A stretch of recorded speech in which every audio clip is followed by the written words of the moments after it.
What's up, y'all? It's your girl, Nicole. Thank you for connecting to Divine Star Energy. And on today's video, we're going to be talking about rising signs.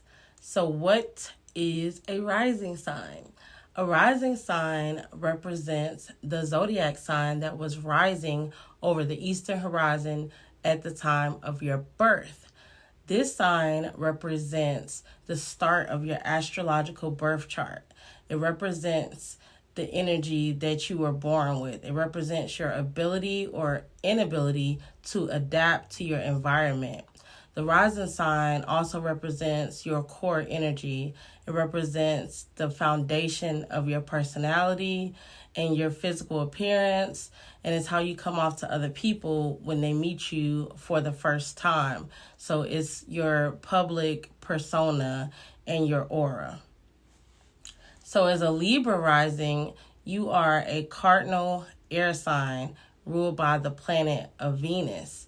And the symbol that represents Libra is of the justice scales. So as a Libra rising, you come off as a person who is very harmonious and well balanced. So when people see you, they see you as like a peacemaker, or, someone who resolves conflicts and disputes between people. Like, you are that friend that is the voice of reason. You bring a sense of peace to like hostile situations. And sometimes you could come off as fake or as like a people pleaser because you're so relatable to everyone. So people might feel like that's not real. But being Libra, it's like you accept other people, and you don't want to have any issues. Like, you want to maintain the harmony and connections, because connections are important to you in relationships, and fairness, and people feeling like they're heard and seen is really something that's important to you.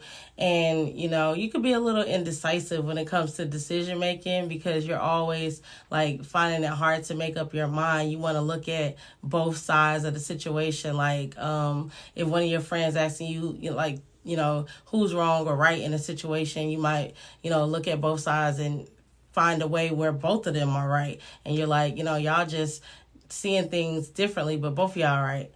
But as Venus as your chart ruler, this makes you very aesthetically beautiful and pleasing to the eye, because Venus rules over love and beauty. So your face is probably really symmetrical, and people like being around you, not only because you look good, but you make them feel good as well. And, that's important too. But your third house, that represents your communication style in all forms, and your local community and your siblings, is the sign of Sagittarius. So Sagittarius in the third house makes you a very philosophical person. You like to teach people. You like to learn from people in your immediate environment, in your neighborhood, and your siblings. And you might have moved around a lot in your childhood, because Sagittarius also stands for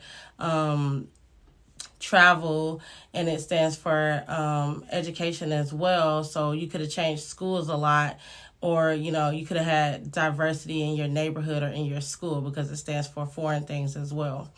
So your fourth house is ruled by Capricorn. So with Capricorn in the fourth house, it's like your home life, you had a lot of discipline. And your mother could have been like a very dominant parent, or she could have been a single mom. And this is going to depend on your moon sign as well. But my cat just jumped on the table. Move, Karam.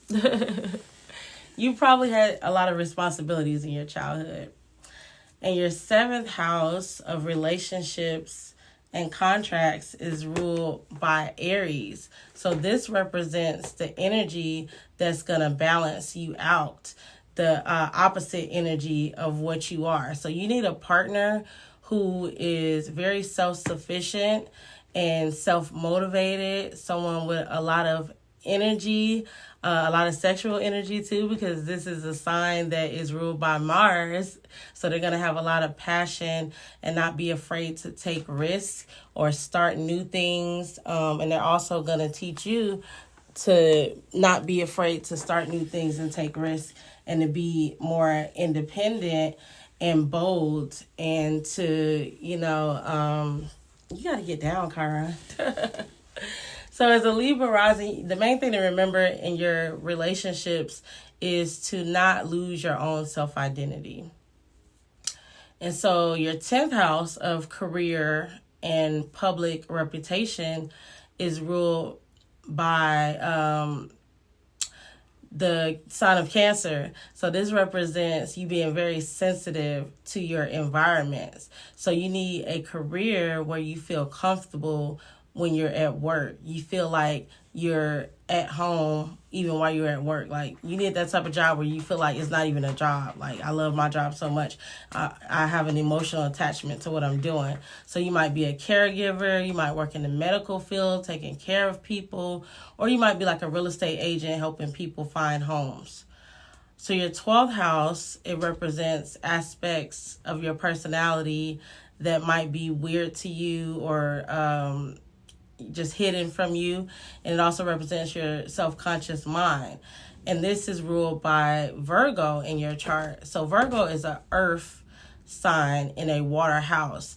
And this is the opposite polarity that belongs in the 12th house, which is Pisces. So it's like you could be too rational sometimes. You could be too practical, where your reality and your practicality kills your dreams and your imaginations and your ability to think outside the box. Like, you could always try to think with your logical brain and not allow yourself to just go with the flow and allow yourself to let spirit guide you. So the main thing for you to remember with Virgo energy in your 12th house of undoing is to not allow your practical thinking and your logical mind to take over your imagination and your faith. Like, you have to reconnect with your source energy. You have to reconnect with your spirituality. You have to connect with the side of you that allows you to go into that dream world and imagine endless possibilities. Like, you have to